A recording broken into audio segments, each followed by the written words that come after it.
E deu um homesick? Deu vontade de voltar? Total, em mim, muito. O meu primeiro ano foi terrível. Foi terrível. 1 ano e meio, eu diria. Terrível como? Então, o que acontece? Eu sou extremamente comunicativa, gosto muito de fazer amizade e tal, eu tenho essa facilidade.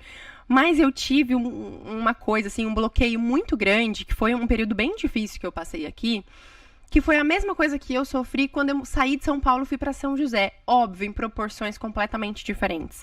Porque, vou dar um exemplo para você entender o contexto.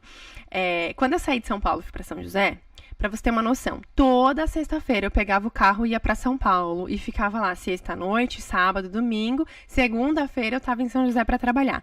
Porque eu tenho, assim, uma zona de conforto emocional, vamos nomear dessa forma. De assim, ali é o meu ciclo social, foi ali que eu construí tudo. São Paulo, Zona Norte. Que legal. Casa Verde. Nós falamos, eu sou do Casa Verde. Mano. É nóis. Casa Verde, ali, Engenheiro Caetano Álvares. Exato. Um beijo para os meus vizinhos. Nossa. Saudades, eu gosto daquela região. Não mudou muito lá não, viu? Pois é, eu fui há pouco tempo e tá igualzinho. Tá igualzinho. Não sei se é bom ou se é ruim. Enfim. E aí eu tenho um pouco essa dificuldade, assim, com esse apego emocional mesmo, as coisas que eu construí, as pessoas, os lugares, até lugar que é feio. Tipo, eu fui pra... Até lugar que é feio. Tu veio no lugar feio. Eu tô falando isso porque eu fui pro Brasil, acho que 3 meses atrás.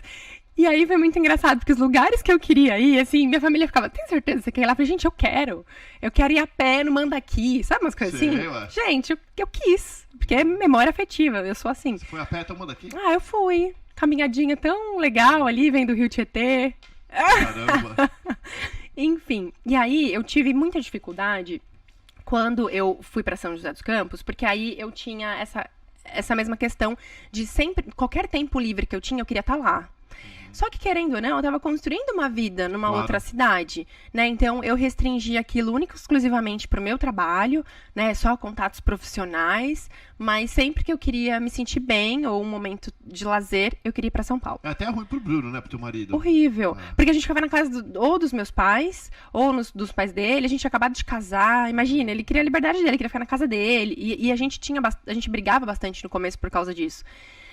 E aí eu demorei aí quase 1 ano, falando com você, até tô vendo que acho que é um período que eu preciso, assim, de adaptação. Então, é uma terapia essa conversa aqui, hein? E aí eu demorei quase 1 ano pra entender que não, foi um ciclo que eu tinha encerrado e agora eu tava começando uma nova vida numa nova cidade. Isso. Eu aceitei, eu planejei isso, eu quis isso, né? E eu tinha que conseguir ter uma vida dali pra frente, né? E foi sensacional quando eu caí em mim, assim.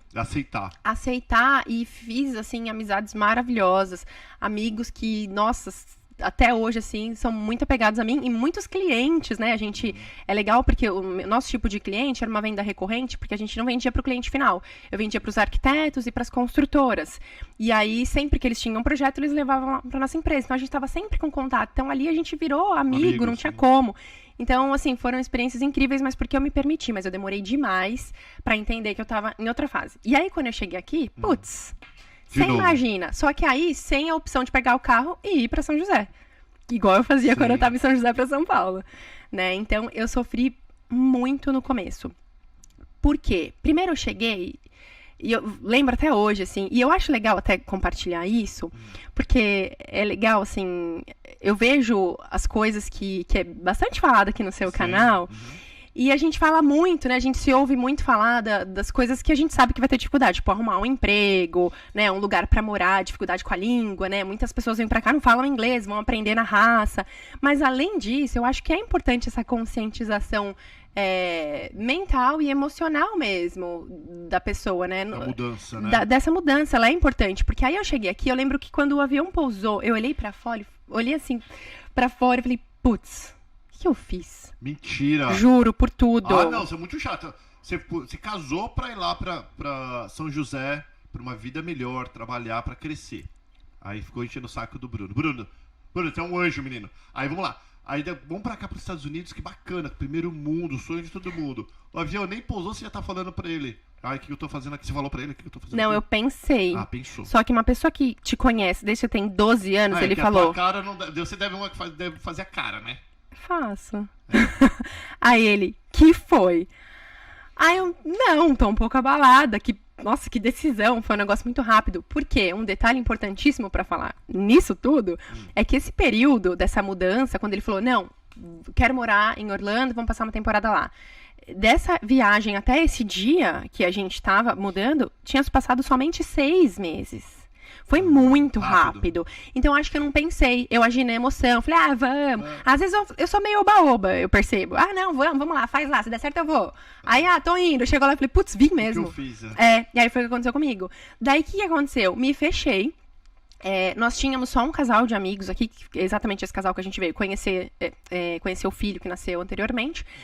Mas, assim, e todo o seu background, toda a sua vida, todo o seu relacionamento, tudo que você construiu, você chega aqui, você não tem nada. Então, mas eu acho que é porque... Então, vamos lá, legal a gente falar sobre isso. É porque você não veio com um propósito. É isso.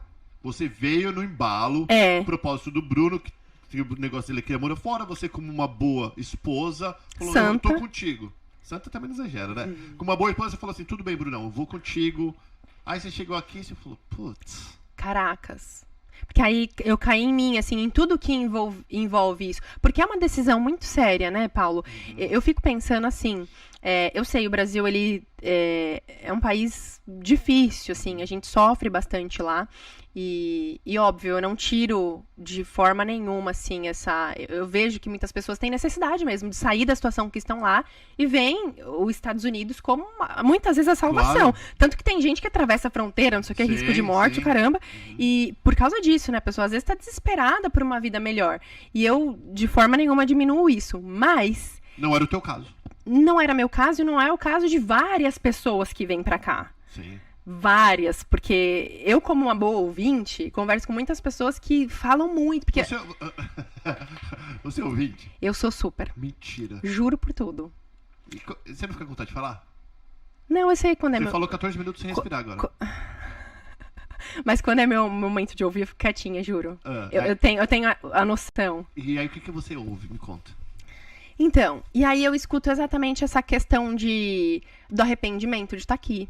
Da dificuldade de você querer, de repente, resolver uma coisa boba no banco e não consegue.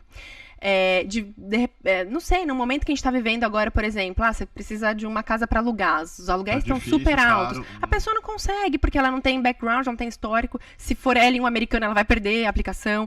Então, são várias coisas que quando você chega aqui, você leva uns tapas. Um atrás do outro, né? Que você fala, putz, grilo, não imaginei que tinha isso.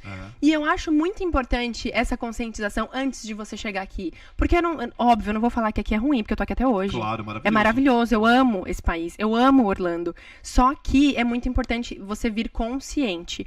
E principalmente isso que você falou desse propósito. Acho que as pessoas que vêm pra cá com um propósito muito claro, elas sofrem menos do que eu sofri no começo. Perfeito. Né? E assim...